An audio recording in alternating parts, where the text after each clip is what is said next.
పుట్టినది మొదలుకొని కుంటివాడైన ఒక మనిషిని చరిత్ర మనకి ఇక్కడ కనబడుతుంది. ఈయన ప్రతిరోజు కూడా దేవాలయం దగ్గరికి ఎవరో ఒకరు తీసుకొచ్చి కూర్చోబెట్టాలి. ఉదయం నుంచి సాయంత్రం వరకు భిక్షాటన చేసుకుని బ్రతకాలి.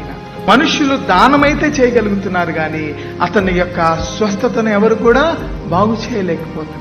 పేతురు యోహానుల దగ్గర కూడా కుంటివాడు ఈ ఇద్దరి దగ్గరికి వెళ్ళి మాకేమైనా దొరుకుతుందా అని అడుగుతాడు. వారేమని చెప్పారంటే, వెండి బంగారములు మా వద్ద లేవు గాని మాకు కలిగినదే నీకిచ్చుచున్నాము అని అంటారు. యేసు నామమున దేవుడి ద్వారా స్వస్థపరిచినట్లు మనం చూస్తాం. వాడు లేచి నిలిచి నడిచి పంతులు వేయించి వెళ్ళినని వాక్యంలో రాయబడింది. ఇలాంటి అద్భుతకరమైన స్వస్థత కార్యాలు చాలా జరిగి ఉండొచ్చు మన జీవితంలో.